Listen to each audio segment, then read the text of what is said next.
താമരശ്ശേരി ചുരത്തിൽ വൻ ഗതാഗത കുരുക്ക്. 6-ാം വളവിൽ ടൂറിസ്റ്റ് ബസ് തകരാറിലായതാണ് കുരുക്കിന് കാരണം. ചുരത്തിൽ വാഹനങ്ങളുടെ നീണ്ട നിരയാണ്.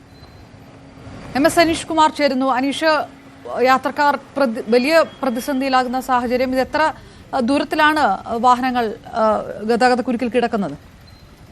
അപർണ, വലിയ ഗതാഗത കുരുക്ക് തന്നെയാണ് ഇപ്പോൾ താമരശ്ശേരി ചുരത്തിൽ അനുഭവപ്പെട്ടുകൊണ്ടിരിക്കുന്നത്. 6-ാം വളവിൽ ഒരു ടൂറിസ്റ്റ് ബസ് കേടായി കിടക്കുകയായിരുന്നു. ഇതേ തുടർന്നാണ് മറ്റു വാഹനങ്ങൾ ആ വഴിയിൽ കൂടെ പോകാതെ ഇരിക്കുന്ന ഒരു സാഹചര്യം. വളരെ ഇടുങ്ങിയ സ്ഥലമാണ്, നമുക്കറിയാം. അതുകൊണ്ട് ആ വഴിയിലൂടെ തിരിഞ്ഞ് താഴേക്ക് വാഹനങ്ങൾക്ക് പോകാൻ കഴിയാത്ത ഒരു സാഹചര്യം ഉണ്ടായിരുന്നു. കിലോമീറ്ററുകളോളം ദൂരത്തിൽ, അതായത് ചുരത്തിന്റെ താഴ്ഭാഗവും കഴിഞ്ഞ് വാഹനങ്ങളുടെ നീണ്ട നിര തന്നെ ഇപ്പോൾ കിടക്കുകയാണ്. നിലവിൽ ഈ 6-ാം വളവിൽ കേടായി കിടന്ന ബസ് 5-ാം വളവിലേക്ക് മാറ്റിയിട്ടുണ്ട്. പക്ഷേ എങ്കിലും പൂർണ്ണമായ ഒരു മാറ്റം എന്ന് പറയാൻ കഴിയില്ല. ഈ 6-ാം വളവിനേക്കാൾ കുറച്ചുകൂടി വീതി കൂടിയ ഇടമാണ് 5-ാം ഭാഗം. അതുകൊണ്ട് ചെറിയ വാഹനങ്ങളൊക്കെ ഒരു തരത്തിൽ കടന്നു പോകുന്നുണ്ട്. പക്ഷേ നിലവിൽ രൂപപ്പെട്ട വലിയ ഗതാഗത തിരക്ക് ഒന്ന് ഒഴിവായി വരണമെങ്കിൽ മണിക്കൂറുകൾ തന്നെ വേണ്ടിവരും. ഒപ്പം ഈ 5-ാം വളവിൽ ഇട്ടിരിക്കുന്ന ബസ് അവിടെ നിന്നും പൂർണ്ണമായി നീക്കം ചെയ്താൽ മാത്രമേ ഗതാഗതം പുനഃസ്ഥാപിക്കാൻ കഴിയൂ. എന്തായാലും വാരാന്ത്യമാണ്, അതുകൊണ്ട് ഒരുപാട് സഞ്ചാരികൾ അടക്കമുള്ള ആളുകൾ വയനാട്ടിലേക്ക് എത്തിക്കൊണ്ടിരിക്കുന്ന ഒരു സാഹചര്യം കൊണ്ടുണ്ട്. ഇത്തരം ഒരു സാഹചര്യത്തിലാണ്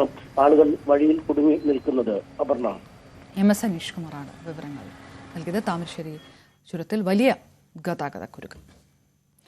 മുനമ്പം ജുഡീഷ്യൽ